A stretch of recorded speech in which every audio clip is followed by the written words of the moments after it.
मध्य प्रदेश सरकार अब जेल का नाम बदलकर बंदी गृह सुधारात्मक सेवा संस्था करने जा रहा है, जिससे नए कानून के तहत बंदियों को जल्द न्याय मिल सकेगा। अधिनियम पारित हो चुका है।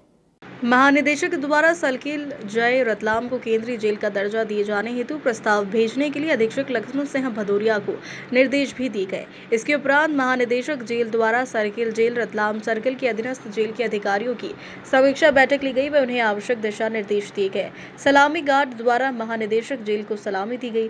जेल महानिदेशक गोविंद प्रताप सिंह ने मीडिया को बताया कि मध्य प्रदेश सरकार जेलों में बहुत से सुधार करने के प्रयास कर रही है। अधिनियम पारित हो चुका है, मैनुअल चढ़ गया है, प्रक्रियाधीन है। शीघ्र इसका स्वरूप सुधारात्मक सेवा रहेगा। जेल के साथ साथ यह बंदी गृह में सेवा का कार्य करेगा। उन्होंने रतलाम सर्कल जेल में नवीन वीसी कक्ष का भी अवलोकन किया। उन्होंने यह भी बताया कि नए कानून भारत में लागू हो गए हैं। आज़ादी के पुराने कानून, जिन्हें हम आईपीसी सीआरपीसी के नाम से जानते थे, अब भारतीय न्याय संहिता, भारतीय नागरिक सुरक्षा संहिता, भारतीय साक्ष्य अधिनियम कानून कर दिए गए हैं। सर, आज रतलाम आए हैं, क्या जेल को देखा है, किस तरह से क्या व्यवस्था है सारी चीज़ें?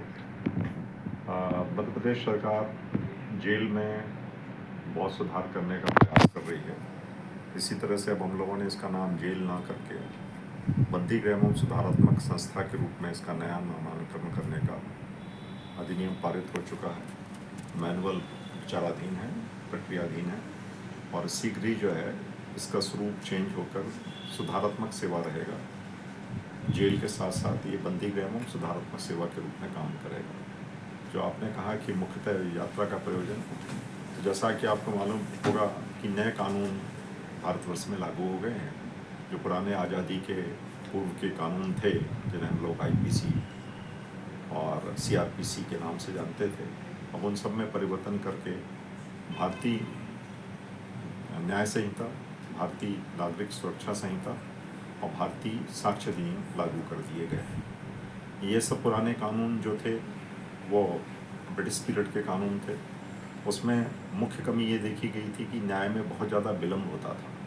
तो उस विलम्ब को समाप्त करने के लिए केंद्र सरकार ने न्याय प्रक्रिया में ही प्रावधान कर दिया है कि 3 साल के अंदर ट्रायल कंप्लीट हो जानी चाहिए। और ट्रायल यदि समय पे पूरा करना है तो उसके लिए ज़रूरी है कि वीसी की पर्याप्त व्यवस्था होनी चाहिए, क्योंकि प्रत्येक प्रकरण की ट्रायल के लिए बंदी की उपस्थिति में ही ट्रायल होती है। अतः बंदी की उपस्थिति वीसी के माध्यम से सुनिश्चित की जाती है। तो अभी जितने पुराने वीसी कक्ष उपलब्ध थे उनकी संख्या में बढ़ोतरी की गई है और नए वीसी कक्ष तैयार कर दिए गए हैं। 8 नए वीसी कक्ष चालू हो गए हैं, जिसमें से 2 में इक्विपमेंट्स पूरे लग गए हैं और शेष में इक्विपमेंट लगना बाकी है।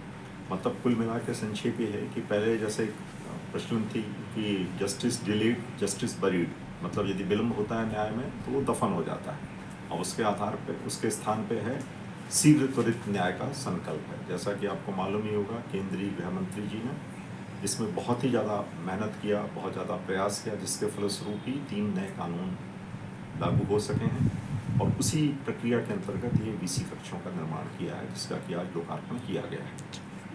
तो प्रदेश भर की जेलों में नए वीसी कक्ष